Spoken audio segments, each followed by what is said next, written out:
श्री शिवाय नमस्तुभयम। दोस्तों, जैसा कि आप सभी लोग जानते हैं कि 16 जून 2026 यानी मंगलवार को पड़ रही है ज्येष्ठ मास की शुक्ल पक्ष द्वितीया तिथि। और दोस्तों, ये वह तिथि है जो ज्येष्ठ मास में पड़ने वाली सबसे बड़ी तिथि है, क्योंकि यह मंगलवार के दिन पड़ रही है और इसका बहुत ही बड़ा और विशेष महत्व होता है। पूज्य गुरुजी ने कहा है कि अगर कभी भी मौका लग जाए और ज्येष्ठ मास की द्वितीया तिथि मंगलवार को पड़ जाए तो आप लोगों को एक छुटकी काला तिल वाला उपाय तो अवश्य ही करना चाहिए। इन दोनों का संयोग बहुत ही कम आता है।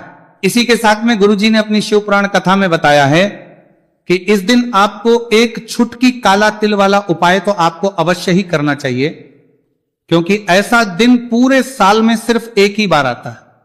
और दोस्तों, आप सभी लोग जानते हो कि मंगलवार द्वितीया तिथि का अगर सबसे बड़ा कोई उपाय है तो वह एक छुटकी काला तिल वाला उपाय है।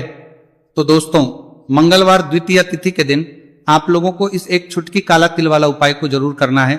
बहुत सारे लोग होंगे जिन लोगों ने इस उपाय को ना किया हो, मतलब पूरा साल निकल गया, उन्होंने किसी भी दिन इस प्रो करेंगे छुटकी काला तिल वाला उपाय को ना किया हो। पर दोस्तों, आपके पास एक आखिरी मौका बचा हुआ है, जो कि 16 जून मंगलवार द्वितीया तिथि के दिन है। इस दिन आप लोगों को इस वाले उपाय को जरूर कर लेना है। भले ही आपने पूरे महीने भर इस उपाय को ना किया हो, पर अगर आपने इस महीने के मंगलवार द्वितीया तिथि के दिन अगर इस वाले उपाय को कर लिया तो आपको इस उपाय को करने का वह फल मिलेगा जिसकी आपने कभी कल्पना भी नहीं करी होगी। इसीलिए आप लोग इस वाले उपाय को एक बार जरूर कर लेना है, ताकि आप लोगों के हाथ से यह मौका ना जा सके और आपको इस उपाय को करने का फल मिल सके।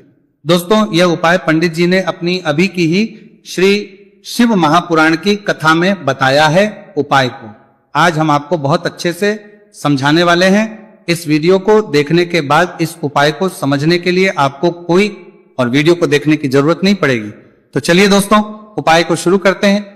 देखिए, ये इस ज्येष्ठ मास के मंगलवार द्वितीया तिथि के दिन ये इतना खास होता है, इतना महत्वपूर्ण होता है। देखा गया कभी कभी बड़े बड़े पूजा पाठ अनुष्ठान से जो मनोकामना पूर्ण नहीं होते, वह ज्येष्ठ मास की मंगलवार द्वितीया तिथि के दिन एक छोटे से उपाय करने से ही आपकी मनोकामना पूर्ण हुए। और बहुत सारे लोगों ने इस उपाय को किया भी है और उनको इस उपाय को करने का फल भी जरूर मिला है। अगर आप लोग भी इस उपाय को करना चाहते हैं तो आप इस उपाय को पहले अच्छे से समझ लेना, सुन लेना, उसके बाद करना। आपको इस उपाय का फल जरूर मिलेगा।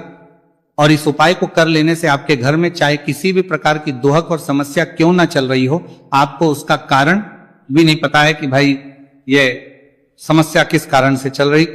उसका कुछ भी कारण हो सकता है, जैसे पितृदोष हो सकता है या किसी भी तरह का मंगल दोष भी हो सकता है।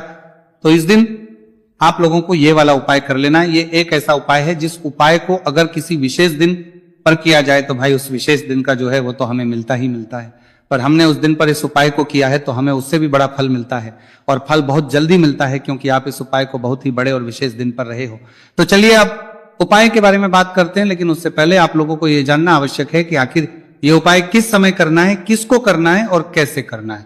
तो चलिए हम आगे आपको वीडियो में एक एक करके बता देते हैं। लेकिन उससे पहले अगर आप लोग हमारे चैनल पर पहली बार आए हैं या फिर मेरी आवाज आज पहली बार सुन रहे हैं तो हमारे चैनल को सब्सक्राइब जरूर कर लेना और इस वीडियो को लाइक करके कमेंट बॉक्स में श्री शिवाय नमस्तुभयम ओम नमः शिवाय जरूर टाइप कर देना।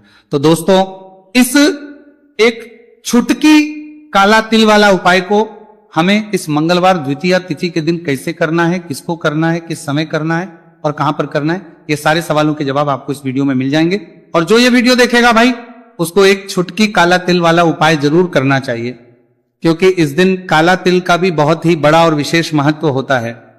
और बात आ जाए एक छुटकी काला तिल वाला उपाय की, तो ये सोने पे सुहागा वाली बात हो जाती है और ये एक बहुत ही बड़ा उपाय हो जाता है इस मंगलवार द्वितीया तिथि का। तो अब दोस्तों, इस एक छुटकी काला तिल वाला उपाय को आखिर करना किसको है, सबसे पहले हम लोग वो बात जान लेते हैं। तो देखो, घर की जो बड़ी माताएं बहनें होती हैं, उन माताओं बहनों में से कोई भी एक बड़ी माता बहन इस वाले उपाय को कर सकती हैं। और दोस्तों, अगर आप तो अपने घर में से सभी सदस्यों को भी इस उपाय को करवा सकते हैं। अगर किसी व्यक्ति की खुद की कोई मनोकामना है, खुद की कोई दुख और परेशानी है जो कि वो अपने लिए ही करना चाहता है इस वाले उपाय को, तो वो खुद अपने लिए भी कर सकता है। बाकी अगर कोई घर में से ऐसा है जो कि अपने पूरे घर परिवार की सुख और शांति के लिए ये वाला उपाय करना चाहता है, तो भाई वो भी कर सकता है, उसमें भी कोई दिक्कत वाली बात नहीं है। कहने का मतलब है कि इस उपाय को हर एक सदस्य भी कर सकता है, और पूरे घर परिवार के सदस्य के लिए घर की बड़ी माताओं बहनों में से कोई एक माता बहन भी कर सकती है। माताएं बहनें अगर घर में उपस्थित ना हो या वह ये वाला उपाय ना कर पा रही हो तो फिर घर का कोई बड़ा सदस्य भी इस एक छुटकी काला तिल वाला उपाय को कर सकता है, चाहे फिर वह पुरुष ही क्यों ना हो, उसमें कोई भी दिक्कत वाली बात नहीं है।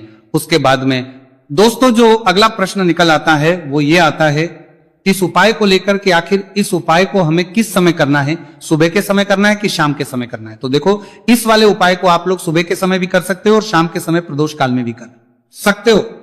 अब अगर आप पूछोगे भाई सबसे उत्तम समय कौन सा रहेगा इस एक छुटकी काला तिल वाला उपाय को करने का, तो हम आपसे बस यही कहेंगे कि इस उपाय को आप सुबह के समय करेंगे तो ज्यादा बेहतर होगा। बाकी अगर प्रदोष काल शाम के समय भी करेंगे तो भी अच्छा होगा, उसमें कोई भी दिक्कत वाली बात नहीं है। तो अब दोस्तों जो अगली सबसे बड़ी और महत्वपूर्ण बात आती है वो यह आती है कि सुबह अगर हम उपाय को करेंगे तो हमें कितने बजे से लेकर कितने बजे तक के बीच में करना है, और शाम के समय प्रदोष काल में करेंगे तो हमें कितने बजे से लेकर कितने बजे के बीच में करना है। तो देखो सुबह जितनी जल्दी हो सके आप उपाय को करने की कोशिश करना कि अगर किसी कारणवश लेट भी हो जाओ, थोड़ी देर भी हो जाए तो 10 या 11 बजे तक भी आप उपाय कर लेना, पर 12 बजे से ज्यादा देरी ना हो, ठीक है, इस बात का ध्यान रखना।